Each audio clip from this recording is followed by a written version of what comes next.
তো সোশ্যাল মিডিয়াতে ভাইরাল হয়েছিল এরকম কিছু মিমস ক্যারেক্টার।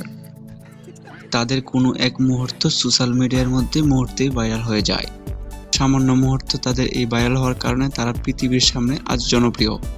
তাদের এই আনন্দ গণমুহূর্ত যদি ভাইরাল না হতো তারা হয়তো আজ জনপ্রিয় হতো না, এবং প্রতিটি ফানি ভিডিওর মাঝখানে হয়তো তাদের ভিডিও ক্লিপ ব্যবহার হতো না। তো চলেন দেখে নেওয়া যাক তারা কিভাবে ভাইরাল হয়েছিল, কি তাদের পরিচয় এবং তারা এখন কোথায় আছে। তো চলেন শুরু করি। তবে তার আগে আপনি যদি চ্যানেলে নতুন হয়ে থাকেন তবে সাবস্ক্রাইব করার অনুরোধ রইল।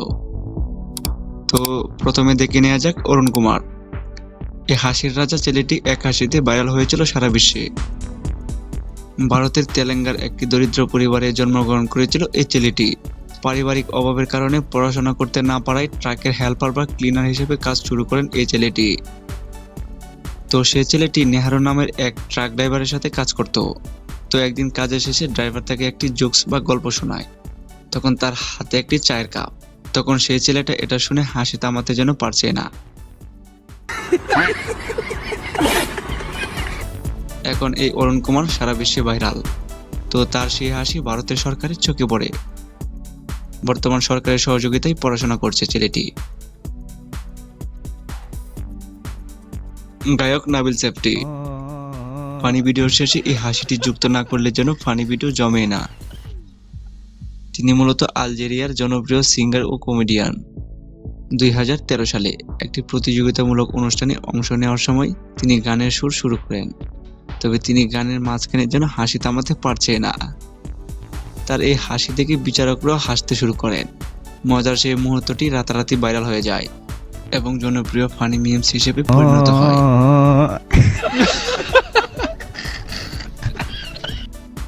তো এরপরে দেখে নেওয়া যাক এক হাসিতে বিশ্বজুড়ে ভাইরাল হওয়া জিয়াজ। তিনি মূলত বর্তমানে একজন জনপ্রিয় ইউটিউবার।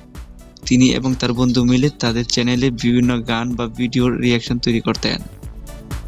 ভাইরাল সেই মুহূর্তে জিয়াজ তার বন্ধুকে একটি শব্দ বানান করতে বলেন।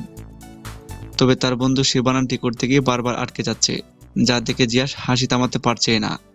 ফলে সেই হাসিটি সোশ্যাল মিডিয়ার মধ্যে মুহূর্তেই ভাইরাল হয়ে যায়। ফলে এটি পরিণত হয়ে যায় জনপ্রিয় ফানি মিমসে।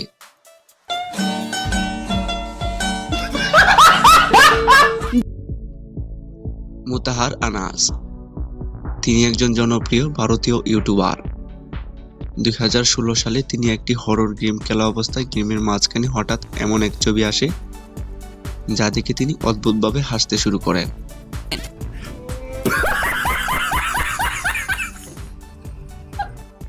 ফলে তার এই হাসিটি মুহূর্তে ভাইরাল হয়ে যায়। বর্তমানে তিনি কানাডায় বসবাস করেন।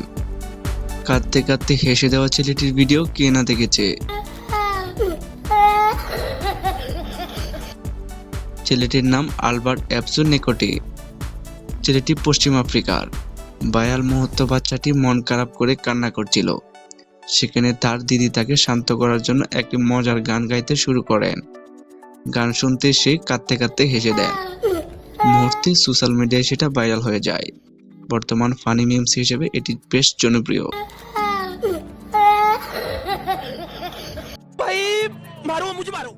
ভাইয়ে মারো মুঝে মারো। পাকিস্তানের একটি ক্রিকেট ম্যাচের পর মিমসটি ব্যাপক ভাইরাল হয়ে যায়। 2019 সালে 16 জুন ভারতের সাথে পাকিস্তানের একটি ম্যাচ খেলা হয়। ম্যাচ খেলায় পাকিস্তানের পরাজয়ের পর সাংবাদিকেরা দর্শকের প্রতিক্রিয়া শুনতে চেয়েছিলেন। সে সময় মুমিন সাকিবের প্রতিক্রিয়া শোনা অবস্থায় তিনি হতাশ অবস্থায় বলে ওঠেন, ভাইয়ে মারো মুঝে মারো। তো তার সেই আবেগ মুহূর্তেই ভাইরাল হয়ে যায়। তো বর্তমানে সেটি ফানি ভিডিওর জনপ্রিয় মিমস হিসেবে পরিণত হয়। এরপরে দেখে নেওয়া যাক শাকিব খানের একটি ছবির বিশেষ ক্লিপ। সিনেমাটির নাম আরো ভালোবাসবো তোমায়। পরিমণি ও শাকিব খানের একটি বিশেষ মুহূর্তের কান্নার ক্লিপ। তো এই কান্নার শুটিংকে কেন্দ্র করে বেশ ট্রলের শিকার হতে হয়েছিল শাকিব খানকে। বর্তমানে এটি একটি জনপ্রিয় মিমস হিসেবে ব্যবহৃত হয়। তো আরেকটি ক্লিপ সেভাবেই ভাইরাল হয়েছিল। সেই সিনেমাটির নাম এই মুহূর্তে আমার মনে নেই। তো আপনারা যদি জানেন তাহলে কমেন্টে অবশ্যই জানাবেন। তো এরকম আরো সুন্দর সুন্দর ভিডিও পেতে আমাদের পাশে থাকুন। ধন্যবাদ।